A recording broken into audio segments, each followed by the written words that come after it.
Hey there, Rooster Teeth fans. Welcome to another episode of the RWBY After Show on AfterBuzz TV. Tonight we are talking about Volume 5, Chapter 10, True Colors. We've got a fun show tonight. Stay tuned. You're tuning into the destination for TV superfan discussion, AfterBuzz TV.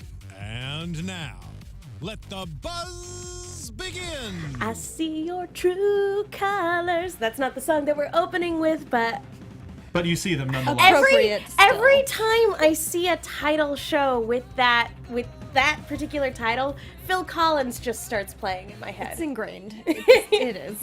Yeah, it's like Pavlovian at this point. But anyway, guys. Hi, guys. Hey, Rooster Teeth fans. I hope everybody had a wonderful holiday, and I hope everybody's having a fantastic New Year so far. Tonight, we are talking about True Colors, episode of RWBY. Guys, before we get started, I want to emphasize real quick again, before we even do our introductions, no spoilers for Chapter 11 in chat or in the comments. We'll know if you do it. Yeah, I will be very upset with you. But also, we are 3, not 4. Do you want to talk about that? Well, no. Let's go ahead. And okay, all right, yeah. Just a regular introduction. There's a reason. Well, no, it's all right. Yeah. But anyway, hey, RWBY fans, I'm Megan Salinas. You guys can tweet at me at the Menguin. That's TheMenguin. And to my left is the lovely Stacey Shuttleworth. Hey guys, I'm Stacey Shuttleworth. You can find me on Twitter, Instagram, all over the web at Stacey Shuttles. To her left, Mark Donica. Hi, I'm Mark B. Donica. You can find me on Twitter at Mark B. Donica. And just because I'm in the stage, to my far all around the left. Megan again. It's Megan! Patrick and Katie are not able to join us tonight, but be sure to follow them on Twitter at P to the Dees for Patrick and at Kiaje for Katie. So yeah, guys, let's again, no spoilers for Chapter 11, guys. As Malachroma, my mic's being weird. As Malachroma in chat says, people who post spoilers get eaten by dinosaurs. True story. Indeed, they do. But yes. So, guys, this episode, I feel like, was one of the most emotionally charged episodes I think we've gotten all volume. Maybe Chapter 11 proves me completely wrong in that regard. No spoilers. Well, I would like to appreciate the charged pun that you went for with the Lord. Electro Sword. I wasn't even trying, but you're right. You would catch that. You would. It was a good as one would say in a puppet universe, it was a good try. But your name isn't Ron. Anyway. No. Severus Snape is more like it. But I just wanted to catch your guys' initial thoughts on this episode. We've been building up to that emotional, That emotional clash, for a while. So to see it happen sooner than I expected, but. And what a performance. Yes. In terms of side characters, Ilia's quickly has been backed by one of the strongest performers that I think RWBY, the show RWBY, has had the benefit to have, and the performance of Ilia, ranging all the way from anger to confusion to acceptance to more confusion, but friendly confusion, was standout. As Kane's child in chat is pointing out, gunchucks. First time in a minute we got to see the gunchucks come out. I would like to thank past self. Thanks, Past Mark, for adjusting the prediction that one of the brothers was going down instead of my gross, terrifying prediction that still could come true of either Sun or Gira going down. Like, not even gonna lie, when it happened, that moment, my jaw was on the floor, but at the same time, once it was over, I did breathe a sigh of relief. I was like, oh, thank God. We've had the death episode. It's okay now. Especially when Gira got stabbed right in the back, but his reaction was like, oh no. But What is no?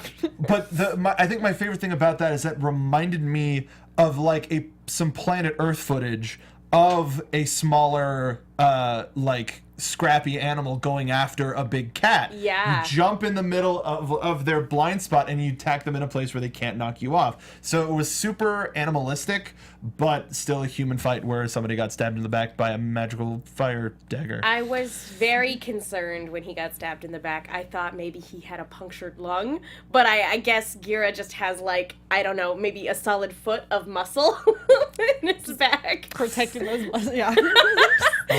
That's a lot of muscle. That's a very muscular and yet man. accurate. And yet accurate. He didn't have a punctured lung. It looked like his shoulder was all right. The man was fine. Full range of movement, we were good. Yeah, if Moved anything, on. it was just kind of a mild annoyance more than anything else. Slightly irritated and shook it off. Yeah, but Mark, I have to concur with you.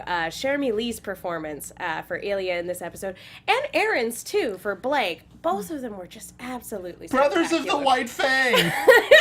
We've come a long way from that. It's an amazing performance. Yeah. Yeah, so, and, all right, so yeah, let's go ahead and talk about this from the get-go, because, since we're already talking about it, let's focus on the attack on the Belladonna compound, because this confrontation between Ilia and Blake is what we've been building up to for a couple episodes. Did you guys have a standout moment in the fight where you would highlight it as your favorite moment from the fight? Between the two of them? Yeah. Mark? Oh, no, I thought okay. you asked for clarification was like, I'm going to go first. I would probably have to say Blake's like, sorry, Dad, and setting the bloody house on fire just to get visibility on Ilia. That was really smart. That was the opposite of running away. Like, she could have run to a place that had more light, but then she would have left Ilia to do her own devices, whatever. But then also Ilia's strategy of also, first of all, mood lighting the thing on the wall. The candle, the flame is also mood lighting, Yeah, right? but, By the firelight? Let's light a candle. Malachroma in chat. Humans didn't do this. Faunus did this. Specifically, I did this. This one's on me. Sorry, everybody. Yeah, that was definitely my fault. But an army. Does anybody want to? It worked. But yeah, there's a lot of cool choreography with the fight.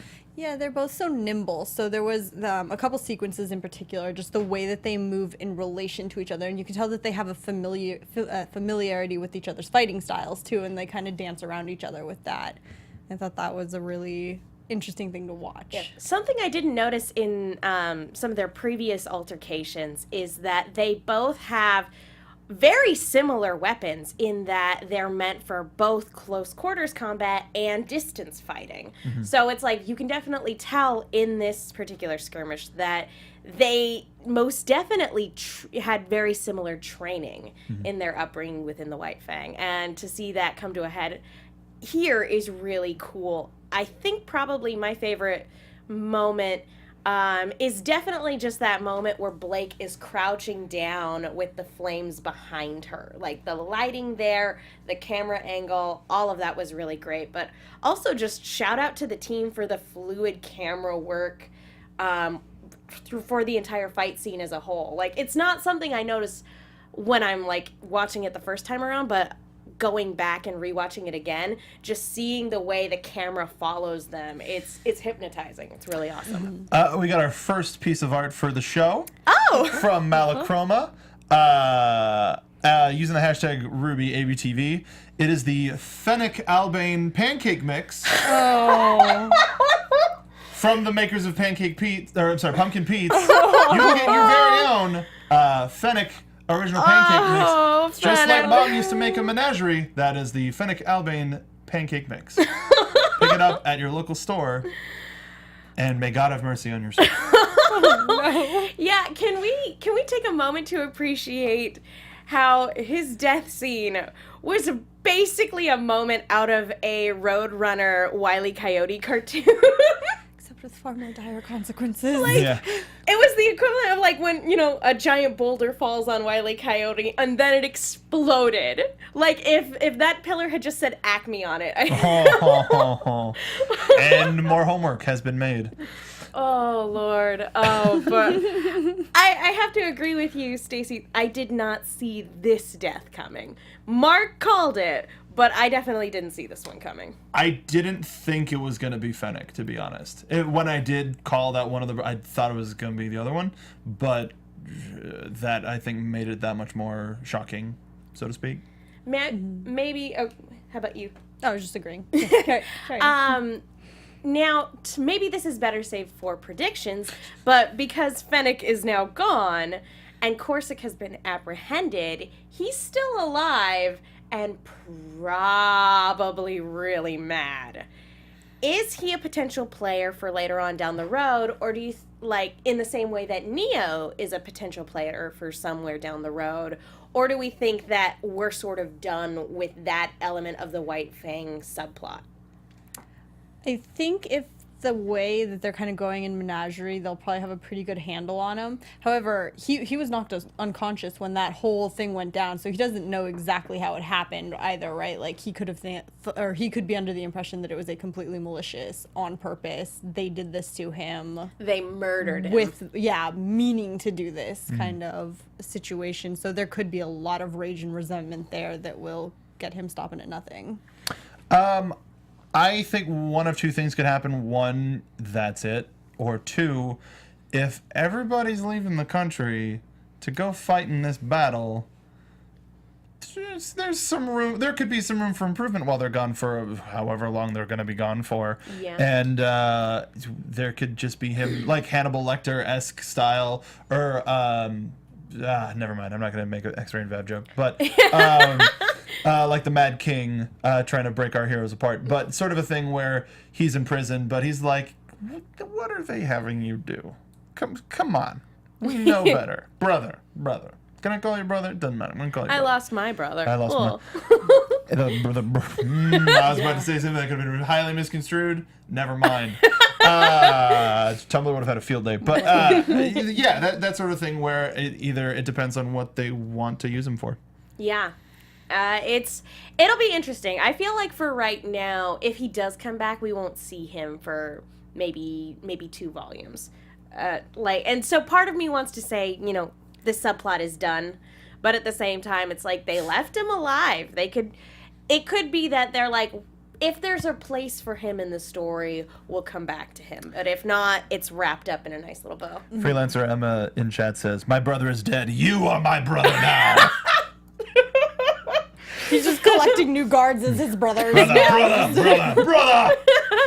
If you want to go grimdark, yeah, he just goes crazy in jail. Just takes a horribly sad turn. Oh boy. He goes crazy and starts hallucinating, and he's like, "Isn't that right, brother?" And he's talking to no one in the corner. See, Finnick agrees with me. No. That's upsetting. I also want to just point out how much I love Kali in this attack. All the time? All the greatest. But she was just spectacular in this episode. Yeah, she was. I think, and it also, it amuses me to no end that basically we have a Catwoman beat a Batman. I am pleased as punch by that. Beautiful. I didn't think about it that way. Wonderful. Malcolm agrees. Wonderful. That Kali is best mom. Yeah, Yeah. she is best mom. Well, I mean, compared to the 2 moms we've met. we don't I know have the too many bars moms. and three moms we've met, because we've technically met Ren's mom too. Yeah, that's true. Yeah. But out of the remaining living mothers are in... or sober Involved in mothers. their children's I lives. was going to say Mama Schnee is hanging out in the garden, definitely drinking. Brain checked dead. out there. Raven we'll get to in a minute. That's not even a fair balance. No. But Basically, Kali is Mom of the Year, for sure. Mara Lewis and Kane's child are hopefully I'm reading that right, are both bringing up that just like a cat, she drug her kill to show her as like a gift. Look what I did. I brought you a present. I also love that when Blake goes to make her speech, Gira initially goes to stop her, and Kali just holds a hand up. And you really do get the height discrepancy, which is always evident, but even more so there. She only comes up to his chest, and she can still, like, be like, nah, honey, she's got this. Full stop in power. I will just say, referencing my own life, it's pretty accurate. My own life and wife, it's pretty accurate. That's very true. Yeah. Mrs. Donica, comes up to about here, right? Mrs. Donica is my mother. But yes.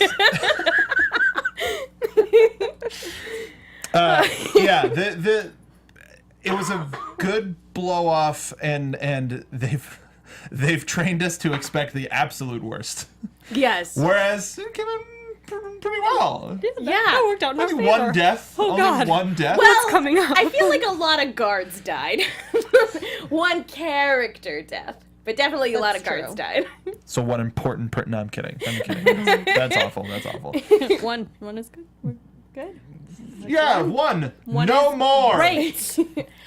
It's not like we have. Although, As we get closer to the episode, our anxiety just ramps up. Constantly. For some reason, you can't sleep on Friday night, just for There's- fear. you're just tossing and turning, thinking about who's the next character that's going to bite it. And then you get to an episode like this, and you're like, oh, hey, that wasn't so bad. And Malakoma brings up a good point. Kim Newman's work on the gunchucks. Yes. People, I say quote fans, but various viewers of RWBY tend to bring up with the various changes since the untimely passing of Monty, how some of the fights don't feel, they weren't the same fights that got us interested in the series in the first place. And now with the new animation style, it's a lot harder to convey that fast-paced action, music video-esque style, but with the animation that came with these gunchucks, it's like, no, they function the exact same way as they did. They look and feel the exact same way that they did in season 1. It's been that long. And like the fights are just different. Yeah. And until we reach an episode where there's a lot of fights, we can't really describe it.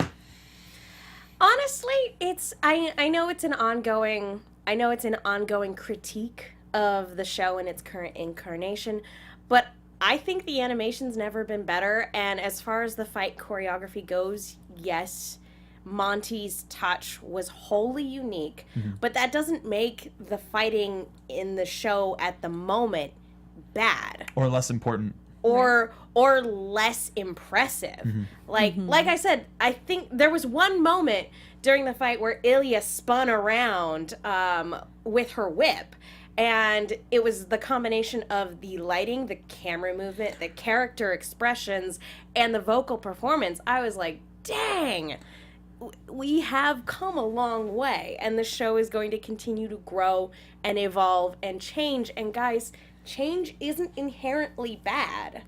Or inherently good, for that matter. Yeah. But change, it just in its nature, isn't consistent. Yeah. And now it's really getting to the point where the camera is becoming its own character.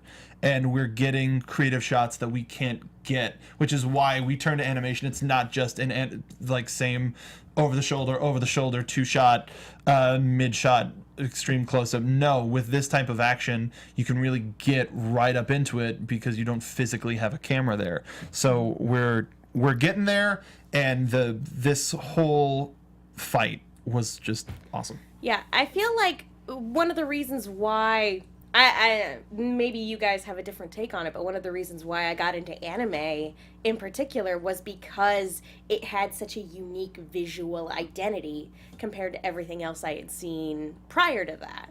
And this show, with the camera becoming a character and with the ever evolving animation style, it has developed it's always had a great visual identity, but to see that visual identity evolving is really cool and really interesting, and I have a lot of faith in where they're going, for sure. I agree. And I mean, I think it lets us kind of dig even a little deeper as fans, too. We're following and we're watching this evolution happen. We can kind of track the progress and track where we've been and where we're going. Agreed.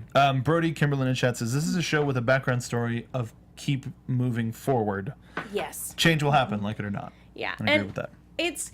It's sort of like a criticism, like in terms of that as a critique. I feel like I feel the same way when I look at long-running franchises based on nostalgia, like Star Wars and other things, like other like long-running video game series, things like that, where people's nostalgia sort of tints what their view of the product in its current incarnation. And it's like, hey guys, again, just change isn't inherently bad or good. Just keep that in mind as you consume products as franchises continue. And speaking of Star Wars, Blake's speech at the end, I feel like mirrors one of the plot lines in The Last Jedi, which I won't go too into detail. But I love that Blake's, the moral of it was, if you are neutral in this conflict, you're basically siding with people that choose to speak for you through violence. If you don't speak out against it, you're basically condoning it. And I really appreciated that that's kind of the final push that the Faunus needed to be like, hey, we should do something. Yeah, I like that that has become the important message to focus on, and that's kind of the rallying cry. Not so much fighting back as just having your own stake in it, showing your own stake in it, in something. Agreed. Yeah, I my favorite part from that sequence was, I'll stand with you, and the one person in the crowd going, what? What? Just randomly. There's this really dramatic thing happening, and then all of a sudden you just hear somebody like, wasn't that the girl that was like super making a scene at like the press conference the other day? Like, oh my god. You still take time to gossip. Yeah. Can't help it sometimes, all right? Camille in chat says, she doesn't even go here. If you'll have me. Toxanuba 1990 says, we are the spark that will light the fire that will burn down the White Fang. Yeah! I Nice. love it. And again, there's also that wonderful little just message about forgiveness as well, and how powerful that can be. And we talked a lot about Ilia as a character on the last episode, and about whether or not her being an antagonist was problematic. And I really like what they've done here. She's not a perfect person, but at the same time, she was lost. She didn't know what to do, and she had no direction, and she's picked a different direction now. So that's not to say that she'll always continue to pick that particular direction, but I like where they're going with it now. Yeah, well, she took an open-minded approach. She kind of let herself explore, there is another way maybe, and, is going to explore it instead of just sticking with what she thought was working. Go ahead. No, go ahead. I'm just trying to be attentive. I was going to say, also not to, in addition to the awesome gunchucks, Sun was just in top form in this episode with his doppelgangers and just that little moment he and Ilia had at the end there. He's great. I never felt very strongly one way or the other for Sun. Like earlier, I know people had very fiery opinions one way or the other concerning him. But this past season has really cemented him as like just such an endearing, wonderful character. And so that little moment, and poor Ilia, she's like, oh, what's gonna happen? He's gonna hate me forever. You stabbed me.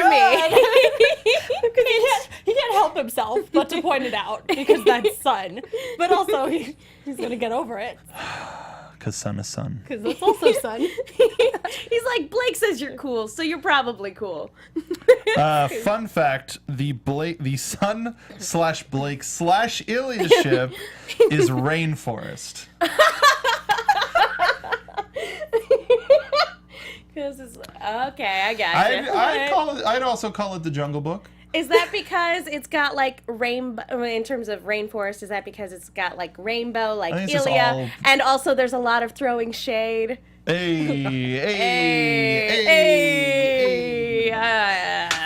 not a fan of the things I just said.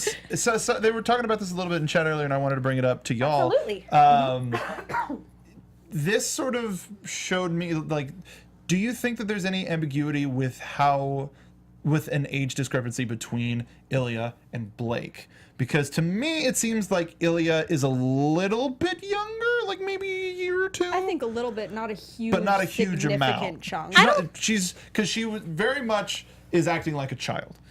But there are adults who act like children. Yeah. So it's not necessarily inherent of age, but it seems more of a senpai kohai thing of somebody to look up to. We also don't know how old she was when she lost her parents.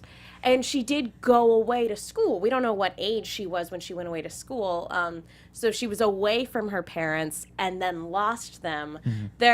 So we don't know how long she's been going without parental guidance, so to speak. So yeah, you can act a little bit more infantile when that's the case.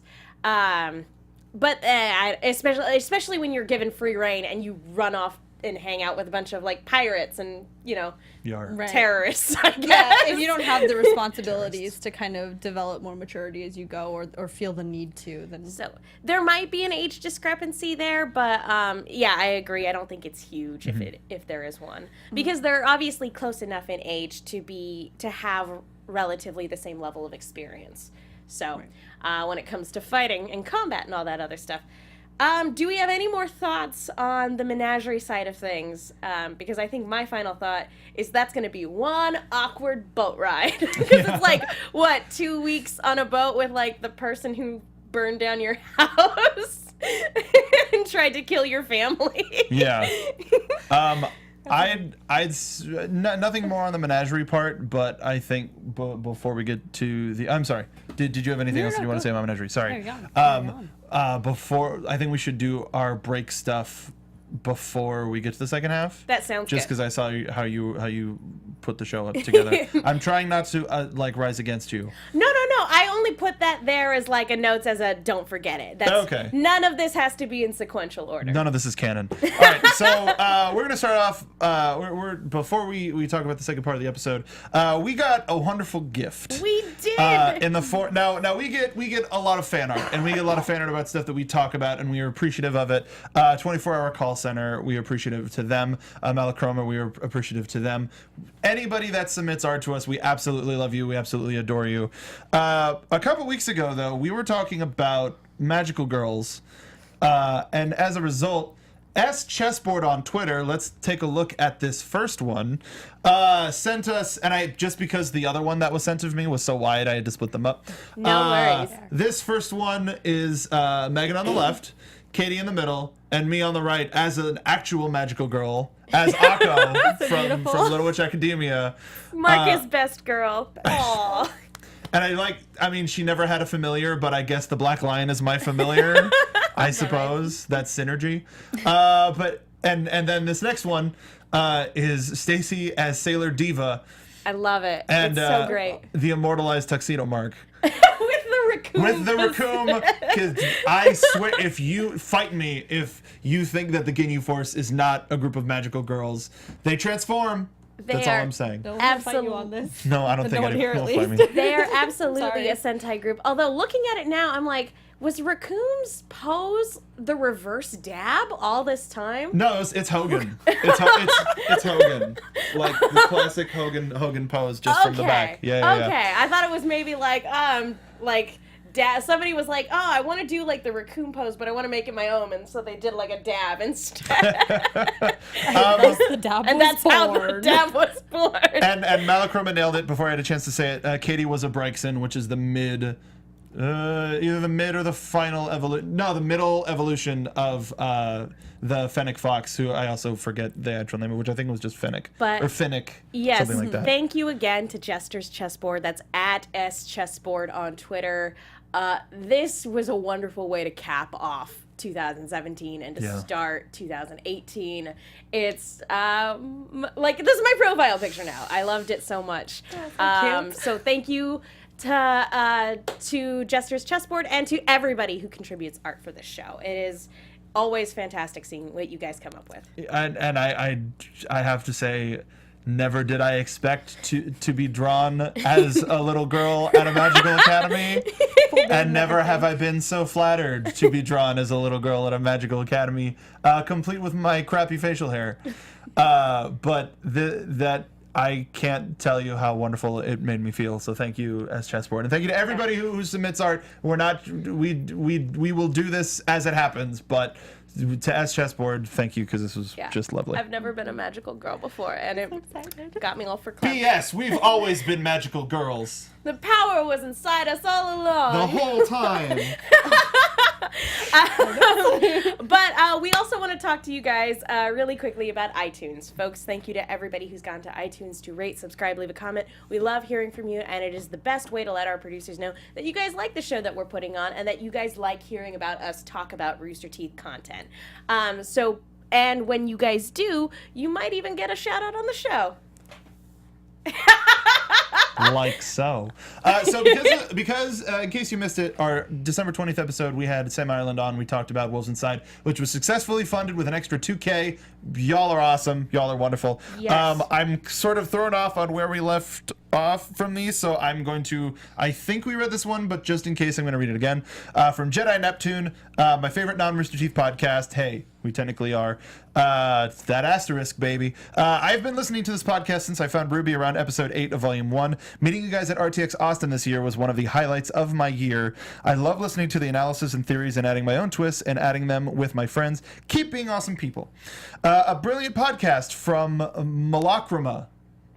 I don't know who that would be. That's a weird name. I got into the Rooster Team's work with ABTV during RWBY Season 13 and followed them into RWBY Season 3. I haven't dropped them since. They never fail to entertain, and the community in the live chat is one of the most delightful fan communities I have had the pleasure of interacting with. Every episode is a treat, and now that the podcast is weekly, I can come home from work every Wednesday excited to see what the Rooster Team has in store, listening to their theories and analyses, and sharing my own. If you're looking for a RWBY fan podcast with a table full of brilliant, insightful people and Mark, that's weird.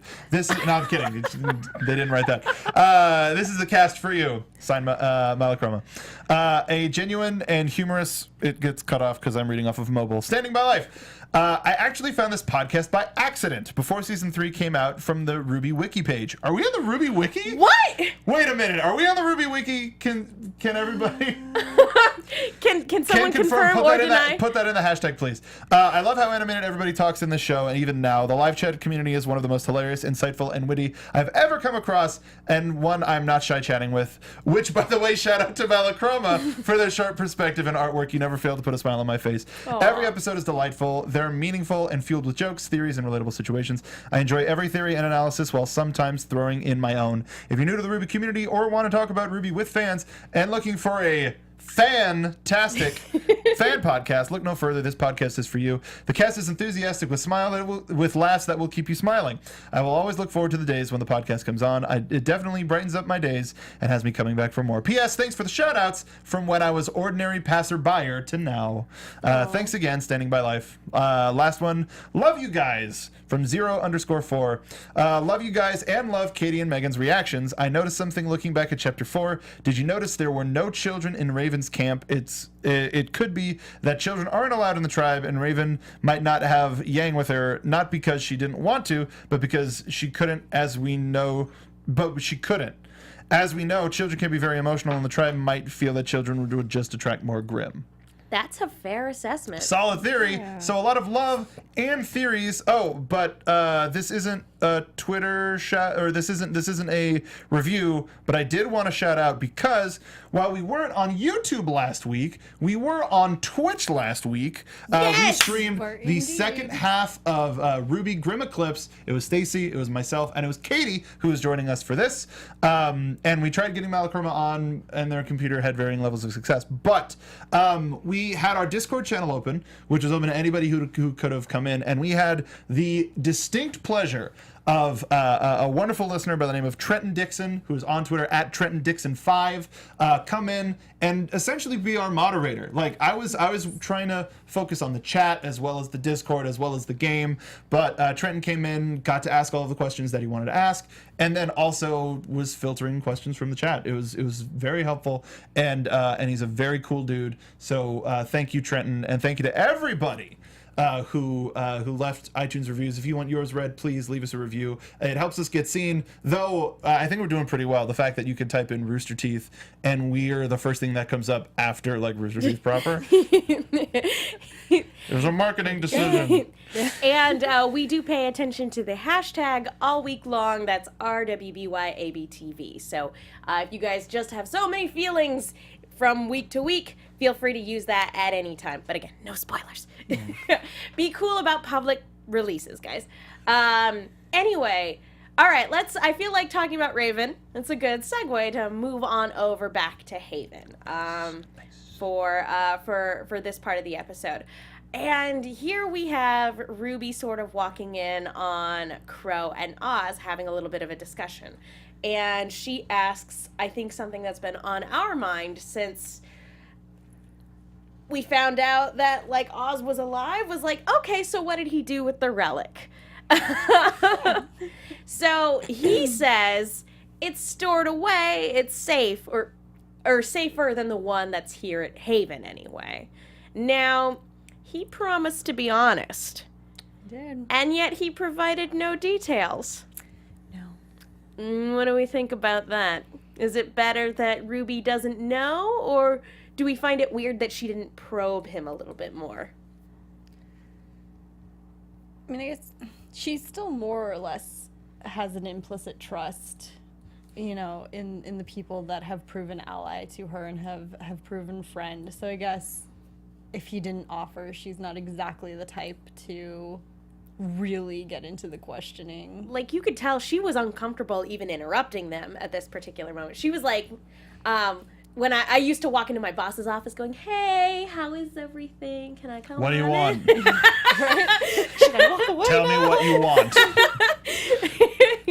I don't know. What do you think, Mark? Well, there was an interesting theory that I didn't really think much of until I really thought about it.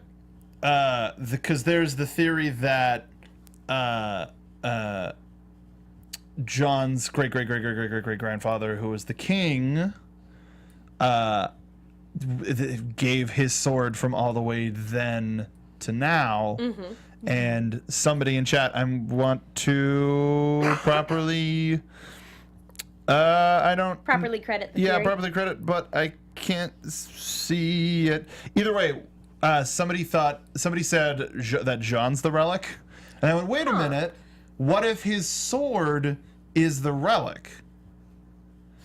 And giving axe, and this is like super spiritual and super kind of a thing.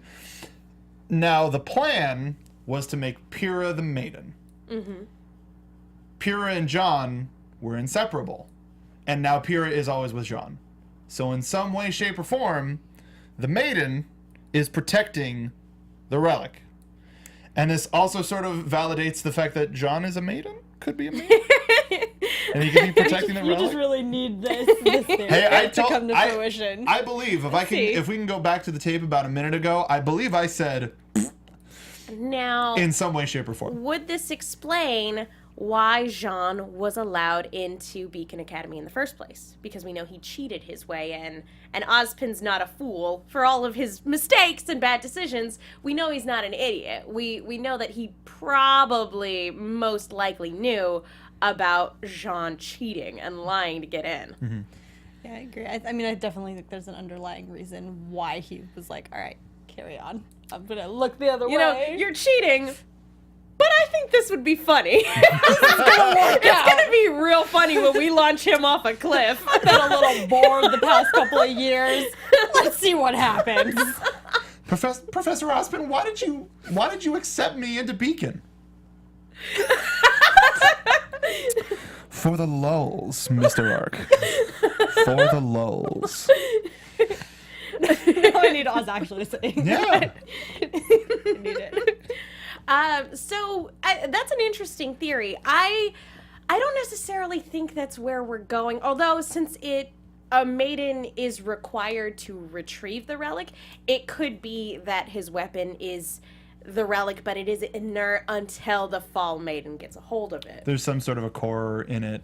But I believe I'm really sorry. The chat was moving really fast.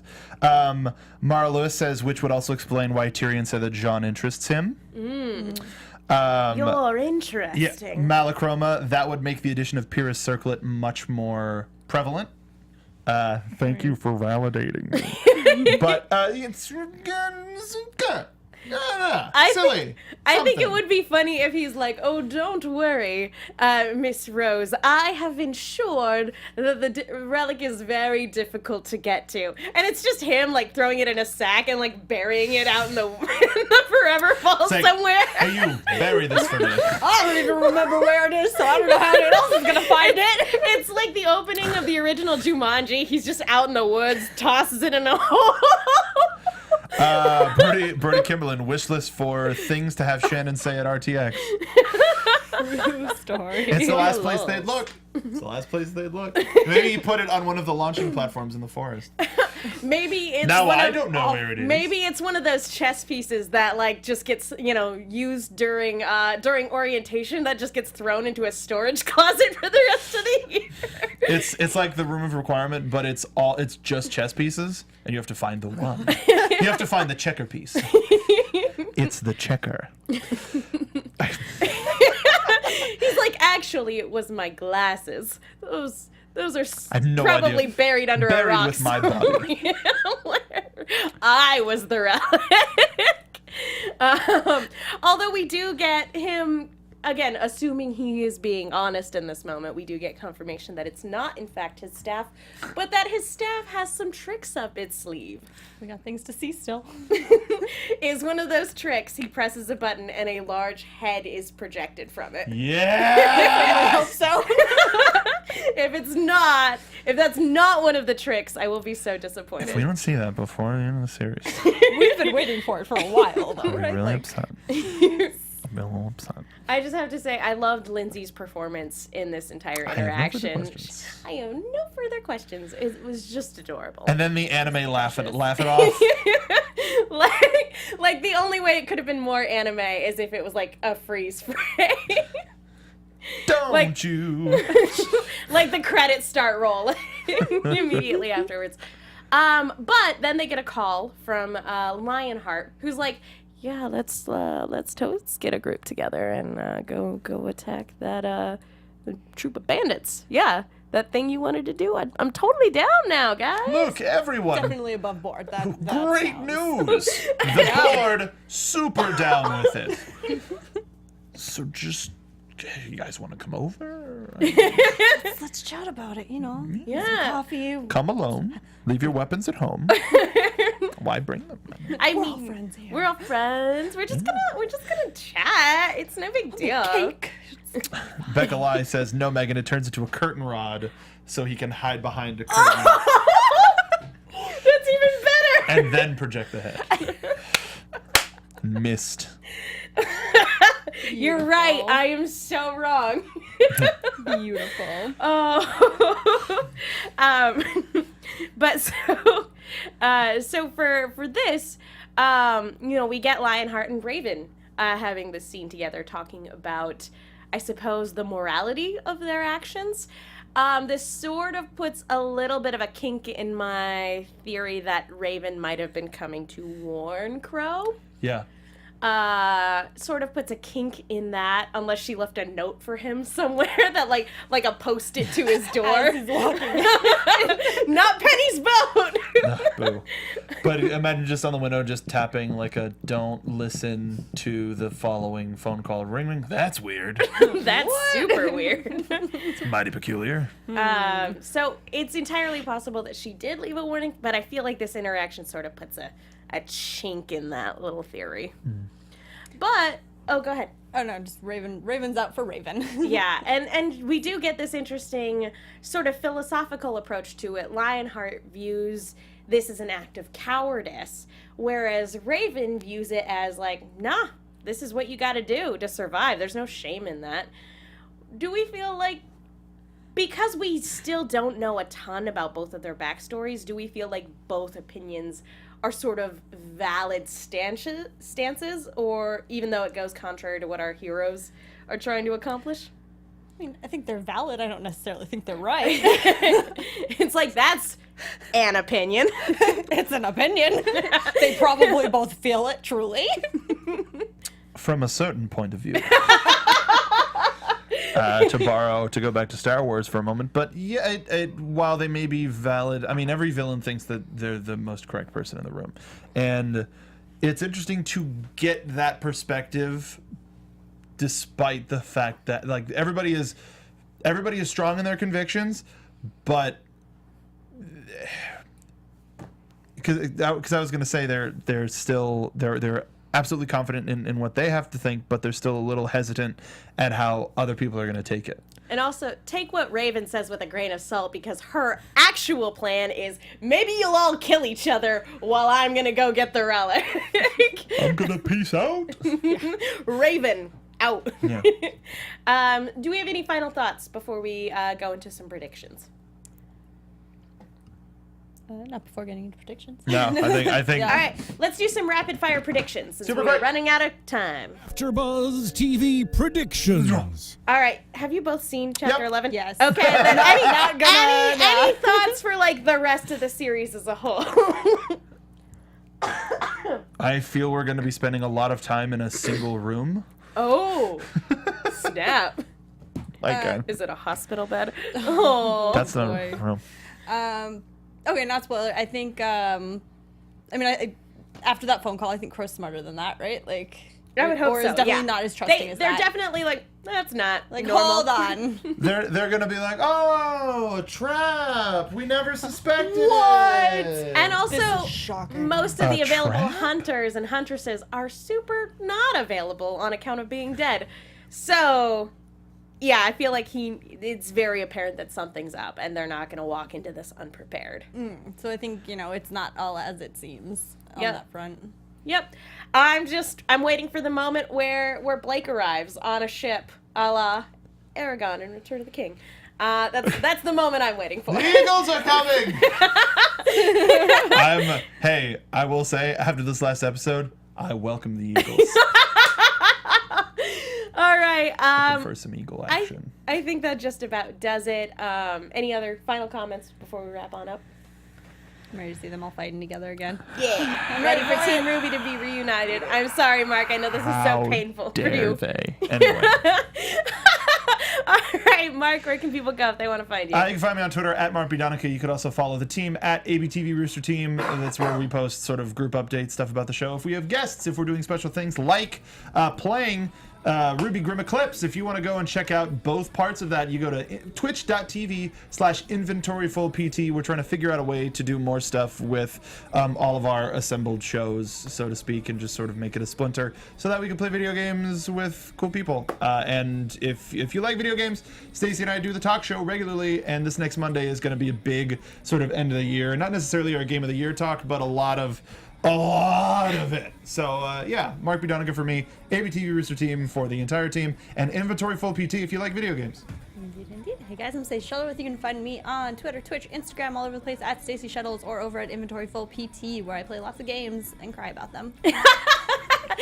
That sounds about right. Pretty accurate. Be sure to follow Patrick at P to the D's and Katie at Kiaxet. And I'm Megan Salinas. You guys can follow me on Twitter and Instagram at the Menguin. That's TheMenguin. Thank you guys so much again to Jester's Chessboard for the wonderful art. Thank you to everybody in the live chat and the hashtag. Yeah. You guys are phenomenal. Thank you guys so much. We will see you all next week. For tears. From executive producers Maria Menounos, Kevin Undergaro, Phil Svitek, and the entire AfterBuzz TV staff, we would like to thank you for listening to the AfterBuzz TV network. To watch or listen to other after shows and post comments or questions, be sure to visit AfterBuzzTV.com. I'm Sir Richard Wentworth, and this has been a presentation of AfterBuzz TV. See you later. The views expressed herein are those of the hosts only and do not necessarily reflect the views of AfterBuzz TV or its owners or principals.